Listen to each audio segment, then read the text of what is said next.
नमस्कार, ओम साई राम। आप सबका स्वागत है। आज फिर एक नए प्रश्न के साथ मैं ये पॉडकास्ट करने जा रही हूँ।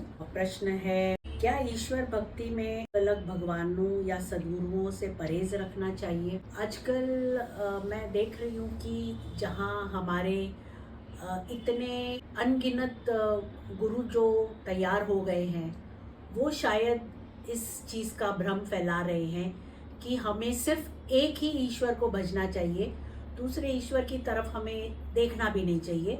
हमारा जो जिसकी हम पूजा अर्चना करते हैं वो हमारे से नाराज़ हो जाए। अब एक साधारण मनुष्य है जिसके पास इतना ज्ञान नहीं है और वो उस गुरु के पास गया है अपनी ये शंका को लेकर, तो पहले देखो कि क्या गुरु उतना सक्षम है कि आप अपनी शंका उस तक पूछो और उससे उसका निवारण मांगिए, तभी आपको सही उत्तर मिलेगा। मेरे हिसाब से हमारे किसी भी ग्रंथ में, आध्यात्मिक ग्रंथ में ये नहीं लिखा है कि हर ईश्वर अलग है और अगर आप एक को मानते हो तो दूसरे से परहेज करिए। ये मनुष्य ने बनाया है, क्योंकि सबसे पहले हमें ये समझना है कि परमात्मा एक है बट उसके अनेक स्वरूप हैं। जैसे मैं उदाहरण तौर पे कहूँ कि सूर्य एक है मगर उसकी किरणें अनेक हैं, तो क्या किरणों में उस सूर्य का तेज नहीं है ना? वैसे ही हमारे परमात्मा ने जब भी लिए हैं इस धरती पे मानव जाति को कुछ न कुछ सबक सिखाने के लिए, तो क्या उस अवतार में वो परम परमात्मा की शक्ति नहीं होती है? होती है। अगर हम इस चीज़ को मानते हैं तो फिर हमें कहीं भी भटकन आनी नहीं चाहिए। मैं एक और छोटा सा उदाहरण देती हूँ कि जैसे आपने एक पानी का ग्लास एक कमरे में रखा है और आप कह रहे हो इसको कि ये पानी है, कोई कहता है ये जल है, कोई कहता है ये नीर है, कोई कहता है कि दिस इज वाटर। तो क्या सबने अगर उसको अलग नाम दिया है तो जो पानी का जो मूल गुण है क्या वो बदल जाता है? नहीं ना। इसी तरह हमारे जो भगवानों ने अवतार लिए हैं उनके कोई भी गुण से हम उनको अलग नहीं कर सकते हैं। सब ने हमें मानवता, प्यार और सब इंसानों को एक समान देखो, हर जीव में परमात्मा को देखो, यही सिखाया है।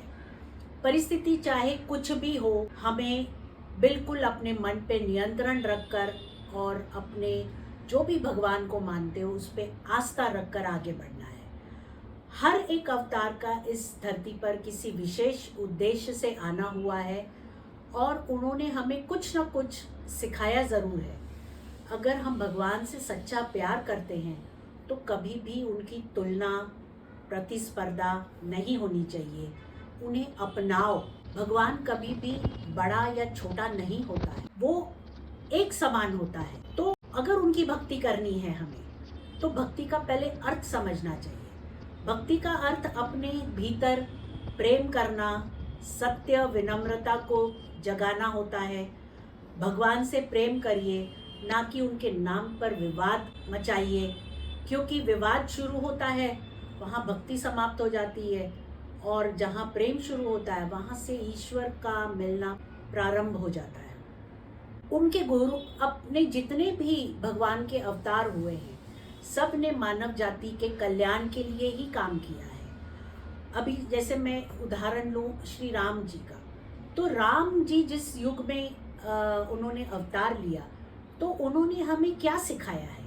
खाली ये नहीं सिखाया है कि एक राजघराने में जन्म लिया है और आपको एक रात पहले अनाउंसमेंट हुई थी कि सुबह आपका राज्याभिषेक होगा, बट जब सुबह हुई तो बिल्कुल कहानी अलग, उन्हें 14 वर्ष का वनवास सुनाया गया। बट उन्होंने कभी भी अपने पिता के विरुद्ध जाकर ये नहीं कहा कि मेरे पे अन्याय हुआ है, मैं बड़ा पुत्र होने के नाते मुझे राजगद्दी मिलनी चाहिए।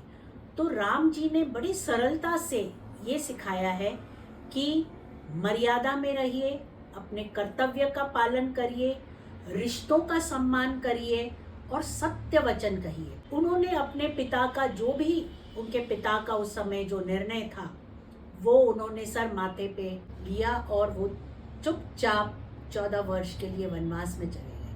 अब हम कहें कि राम जी पे इतना अत्याचार हुआ, आज के युग की पीढ़ी होगी तो कहेंगे कि राम को विरोध करना चाहिए था, ऐसे तो प्रॉपर्टी को लेके तो झगड़े होते रहते हैं। बट राम जी ने हमें ये नहीं बताया है कि आपको झगड़ा करना है। चाहते तो वो भी विवाद कर सकते थे, बट उन्होंने मर्यादा को सबसे ऊपर रखा, इसीलिए उनको मर्यादा पुरुषोत्तम राम कहते हैं। हमें भी अगर हम राम जी को मानते हैं तो उनके इस गुणों को अपने आचरण में लाना बहुत ज़रूरी है, नहीं तो उनकी भक्ति करने का कोई मतलब नहीं है। हम राम राम का जाप तो करते हैं, बट राम ने हमें क्या सिखाया है ये अगर हम अपने आचरण में नहीं उतारेंगे तो उस भक्ति का कोई अर्थ नहीं है। ऐसे ही श्री कृष्ण जी का अगर हम देखें तो उनका जन्म एक जेल में हुआ, बचपन से ही उन्हें इतनी कठिनाइयों का सामना करना पड़ा, बट उन्होंने कभी भी किसी भी चीज़ में हार नहीं मानी, हमेशा मुस्कुराते रहे और उन्होंने कर्म योग, जीवन जीने की कला, सही समय पे सही डिसीजन लेना, ये हमें सिखाया। और हमें अच्छे कर्म करने का भी उन्होंने बहुत सारे रास्ते बताए हैं, जो कि अगर हम देखें तो आज हम एक साधारण मनुष्य भी इसको अपने रोज़मर्रा के जीवन में अपना सकते हैं। तो मेरा कहना यही है कि आप जिस भी भगवान को मानते हो उनके गुणों को पकड़ के रखिए, उनके गुणों को अपने आचरण में लाइए, तभी आपकी भक्ति उस ईश्वर के प्रति सफल होगी, नहीं तो ये सिर्फ भटकन है। अब मैं तीसरे भगवान पे आती हूँ, शिव पे। अब शिव जी ने हमें क्या बताया है? धैर्य और त्याग। अब शिव को खाली हम जाके जल चढ़ाएं, 16 सोमवार करें, और उन्होंने जो हमें कहा है कि धैर्य रखना है, त्याग की भावना रखनी है, हर चीज़ को पकड़ कर नहीं रखना है, अगर हम इस चीज़ को नहीं समझेंगे तो शिव के ऊपर जल चढ़ाना सिर्फ एक औपचारिकता है, ना कि उनकी कहे हुए मार्ग पर हम चल रहे हैं। अब आते हैं हनुमान जी पे। हनुमान भक्त इतने हैं, जय बजरंग बली, हम हनुमान चालीसा पढ़ते हैं, सब पढ़ते हैं, बट उस चालीसे में क्या लिखा है? भगवान ने निस्वार्थ अपने श्री राम की जो भक्ति की है, सेवा भाव से, विनम्रता से, और कहीं भी उन्होंने अपने अहंकार का अभाव नहीं झलकाया है। ये हमें हनुमान जी से सीखना है, ना कि खाली हनुमान चालीसा पढ़ा और कहा कि हम तो हनुमान भक्त हैं। आध्यात्मिक यात्रा का पड़ाव बदलता रहता है, कभी हमें राम अच्छे लगते हैं, कभी हमें कृष्ण अच्छे लगते हैं, कभी हमें हनुमान जी अच्छे लगते हैं, क्योंकि हर चरण में हमारी आवश्यकता बदलती रहती है और फिर ईश्वर भी उसी रूप में हमारे सामने आते हैं जिस रूप में उस समय हमें उनकी सबसे अधिक ज़रूरत होती है। विवाद मत कीजिए, विचार करिए, नाम पर मत अटकिए कि इनका नाम क्या है, इस नाम का अर्थ क्या है, उनके गुणों को अपनाइए। कभी भी एक ईश्वर की तुलना दूसरे ईश्वर से मत करिए, उनको ग्रहण करिए। ऐसे ही आप अगर जब देखोगे तो आपको सब भगवान एक समान लगेंगे, आप कहीं भी कट्टरपंथी नहीं होंगे कि मैंने तो सिर्फ राम का ही जाप करना है, कृष्ण का जाप नहीं करना है। अभी मुझे एक बीच में किसी भक्त ने एक प्रश्न किया था कि वो काफ़ी साल तक साईं को मान रही थी और अचानक उसका रुझाव कृष्ण की तरफ हो गया और वो कृष्ण भक्ति करने लगी, बट कहीं उसके मन में ये भाव आया कि मैंने साईं को अपने से दूर कर दिया, तो क्या मैं बहुत घोर पाप कर रही हूँ? तो मेरे हिसाब से जो मैंने उसको उत्तर अपनी समझ के हिसाब से दिया है कि ऐसा विचार ही पहले मन में नहीं लाना चाहिए। अगर आया है तो उसका निवारण ये है कि आप जाप करिए, उसमें साई शाम करके जाप करिए, साई राम साई शाम, उसमें साई भी आ गए, राम भी आ गए, साई भी आ गए, शाम भी आ गए, तो आपने एक माला में दोनों भगवानों को एक साथ जपा है। तो आपको इसमें कहीं भी आपको ये गिल्ट नहीं खाना चाहिए कि मैंने एक भगवान का अनादर किया, इसको छोड़ दिया और उसके पीछे मैं लग गई। ऐसे हमारी जैसे जैसे अध्यात्म की तरफ उन्नति होती जाती है, हमें ये सब चीज़ों का ज्ञान होना बहुत ज़रूरी है कि सब भगवान समान है, सब सद्गुरु समान है। जैसे मैं कहती हूँ कि एक क्लासरूम है, उसके अंदर 5 शिक्षक अलग अलग विषय पढ़ाते हैं। कोई गणित पढ़ा रहा है, कोई साइंस पढ़ा रहा है, कोई संगीत पढ़ा रहा है, कोई पेंटिंग पढ़ा रहा है, कोई म्यूज़िक पढ़ा रहा है। तो क्या हम कहेंगे कि जो मैथ्स पढ़ा रहा है और जो साइंस पढ़ा रहा है वो ही सर्व उत्तम टीचर है, बाकी जो दूसरे विषय पढ़ा रहा है उसमें कोई दम नहीं है? शिक्षक तो शिक्षक होता है, उसकी हर एक जो वो आपको पढ़ा रहा है, सिखा रहा है, उसको आप अपनाइए। ना कि ये देखिए कि ये तो संगीत सिखा रहा है तो इसकी कैटेगरी नीचे की है, गणित पढ़ाने वाला उसकी कैटेगरी ऊपर है। हम कई बार भगवानों को भी ऐसे ही आंकते हैं कि कौन सा भगवान शक्तिशाली है। हनुमान जी मेरा ख्याल सबसे शक्तिशाली हैं, क्योंकि हम उनका बल देखते हैं। बट राम शक्तिशाली नहीं है, राम भी शक्तिशाली है। राम शक्तिशाली हैं इसलिए तो हनुमान जी ने उन्हें अपना सर्वस्व माना है ना। तो आप गुणों से शक्तिशाली होते हो, ना कि आपके फिजिकल अपीयरेंस से।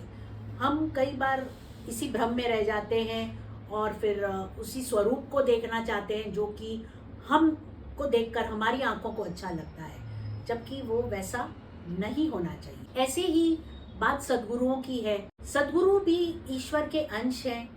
वो उन्होंने भी इस धरती पे समय समय पर अवतार लिया है और मानवता को सरलता का, प्यार, सम्मान, सब जीव में परमात्मा को देखिए, करुणा रखिए, सबके लिए अपने मन में करुणा रखिए, यही सिखाया है। बट हम उसमें भी भेदभाव करते हैं कि ये सद्गुरु की वेशभूषा क्या थी, क्या इनके वेशभूषा जो है वो हिंदू धर्म को रिफ्लेक्ट करती है या किसी अन्य धर्म को रिफ्लेक्ट करती है। वो कौन सी भाषा बोलते थे, वो क्या खान पान करते थे, हम उसी पे हमारा जो गुरु को चुनना होता है, ये फिजिकल अपीयरेंस पे हम अटक जाते हैं, ना कि हम गुरु के गुणों को पकड़ते हैं। साईं ने भी कहा है कि सबका मालिक एक, यानी क्या, परमात्मा एक है, उसके अनेक स्वरूप हैं और अंत में इस आत्मा ने उस परमात्मा के साथ जाके ही मिलना है।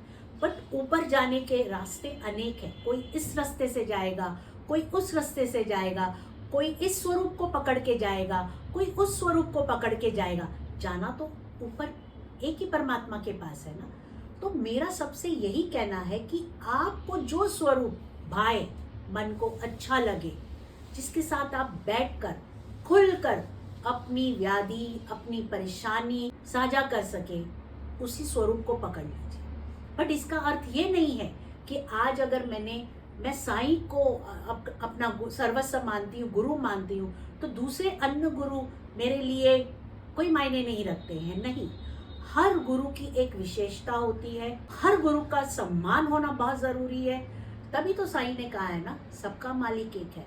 मतलब जो तुम्हारे में है वही मेरे में है, वो ही हर एक कण कण में है। जिस दिन हम इस चीज़ को समझ जाएंगे, हम ये भेदभाव करना और कट्टरपंथी, एक दूसरे के सद्गुरु के लिए कटु वचन बोलना, ये सब हम छोड़ देंगे।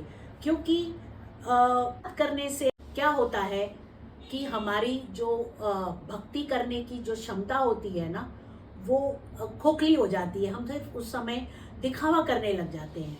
नाम पर मत अटकिए, गुणों को अपनाइए और भगवान हमेशा आपका भला ही चाहता है। सिर्फ उसके साथ संवाद कैसे करना है, ये जिस दिन आप सीख लोगे, उस दिन आपको लगेगा कि मैं आज शिव के आगे भी बात कर सकती हूँ, मैं आज हनुमान जी के आगे भी बात कर सकती हूँ, मैं आज राम जी से भी बात कर सकती हूँ।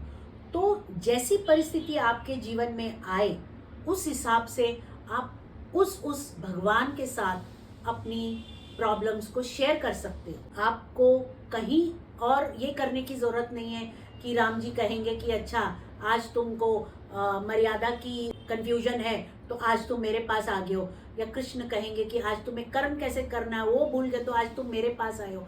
ऐसा नहीं है, सद्गुरुओं में भी ऐसा नहीं है। सद्गुरु भी जब भी किसी और दूसरे अपने गुरु भाई से मिलते थे तो आदर सम्मान से मिलते थे।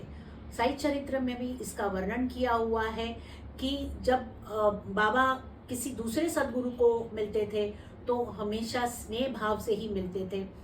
ये मैं इसके बारे में डिटेल में आगे बताऊंगी, क्योंकि ये पॉडकास्ट नहीं तो अपनी जो मूल बात है उससे डाइग्रेस हो जाएगा। भगवान बदलने से जीवन नहीं बदलता है, एक बात का हमेशा ध्यान रखना।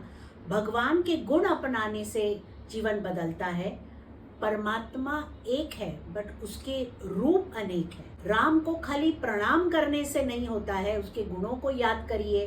कृष्ण को सिर्फ माखन का भोग लगाने से आप कृष्ण की सेवा कर रहे हो, कृष्ण आपसे बहुत खुश होंगे, ऐसा नहीं है। उनके कर्म योग को याद करिए और अपने जीवन में उतारने की कोशिश करिए। शिव को खाली जल चढ़ाने से कुछ नहीं होने वाला है। शिव ने आपको क्या सिखाया है उसको अपने आचरण में लाइए।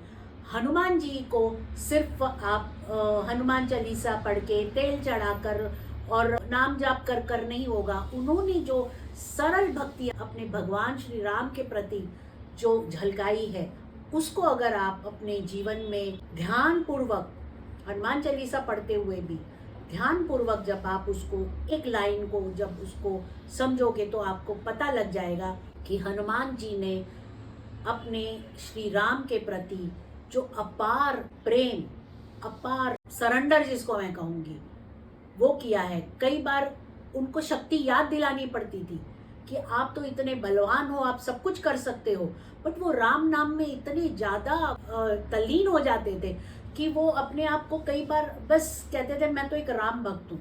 बट जब उनको उनकी शक्ति याद दिलाते थे तब उनको पता लगता था कि हाँ, मुझे ये मेरे भगवान के लिए करना है, क्योंकि आज मेरे भगवान को मेरी ज़रूरत है। ऐसे ही हमें भी, जो हम ईश्वर को मानते हैं, अगर हमें उनके लिए कुछ करना है तो भक्ति भाव से करिए, पूरी तरह से समर्पित होके करिए। तभी आप देखोगे कि आपको किसी भी भगवान के आगे माथा टेकते हुए ना कि आपको भय लगेगा कि अरे कहीं मैं गलत तो नहीं कर रही हूँ, या किसी भी सदगुरु के आगे अब जब भी नतमस्तक होगे तो आपको डर नहीं लगेगा कि दूसरा सदगुरु मेरे बारे में क्या सोच रहे होंगे। ऐसा कुछ नहीं है। भगवान कभी अपने भक्तों में भेदभाव नहीं करते हैं। वो तो सिर्फ आपकी भक्ति को देखते हैं कि आपका हृदय कितना सरल है, आपके भाव कितने स्वच्छ हैं। बस यही आपको दर्शाना है अपने भगवान के सामने भी और अपने सदगुरु के सामने भी। मेरा ख्याल है मैंने बहुत अच्छे तरीके से, जितना मुझे समझ में आया है, इस प्रश्न का उत्तर देने की कोशिश की है। उम्मीद करती हूँ कि आप लोगों को ये समझ आया होगा और मैं क्या कहना चाहती हूँ ये बहुत सरलता से मैंने बताया है। धन्यवाद मेरे साथ जुड़ने के लिए। ओम साई राम।